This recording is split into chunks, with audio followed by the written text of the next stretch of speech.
So I want to touch on something that we briefly mentioned in the beginning when you were talking about using copy to qualify leads, Jimmy. I think it's pretty well known by now, right? I don't know who originally said this, but everyone's claiming they did. We don't have a lead generation problem. We have a lead conversion problem. What are some things you think that agents could be doing today to help close that gap on the lead conversion process? And what role does your marketing play in that? Yeah, I'll pass that to Chris as it relates to lead conversion because he wrote the book on it. Yeah. Well, I think it comes down to there's a technique in my book called STS, and it's an acronym, and it's speed, tenacity, and scripts. What happens is when you do the hard work to get a lead, you've got to be able to follow up with that lead quickly. There's data around this. If you follow up with a lead within 5 minutes compared to within 30, you increase your contact rate by 100x. 100x.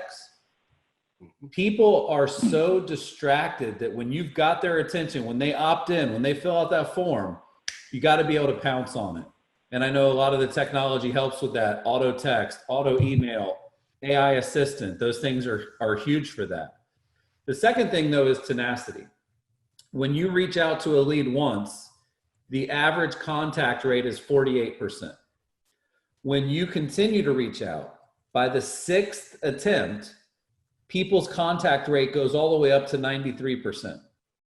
So one way to double the number of contacts would be to double the number of leads. But the other way would be to double the effort. So if you're willing to follow up the second time, the third time, the fourth time, and by the way, these 6 attempts should really be happening in the first 3 days.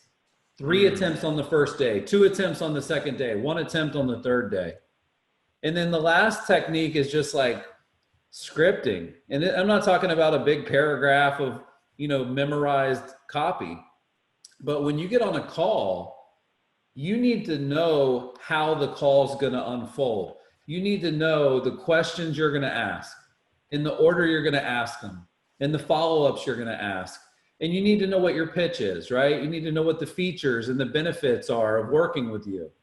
Because winging it is really tricky. Like you can wing it with your friends and family. You can wing it with your past clients and with your sphere. If you're calling any of those people, just hit dial and just see how it goes. But if you're calling an internet lead, you're calling a lead from Zillow, or you're calling a lead from realtor.com that just came in, you can't wing it with internet leads. You've got to know what you're going to say before you're going to say it. So it comes down to speed, it comes down to tenacity, and then it comes down to scripts. And then you just have to ask yourself, do I have a technology problem or do I have a people problem? Do I need to optimize my technology to help me with these processes? Or do I need to optimize my staff? A lot of times you're just short staffed. If you don't have buyer's agents to route the leads to, put them in the lead pond, hot potato the leads, all the cool things Chime can do.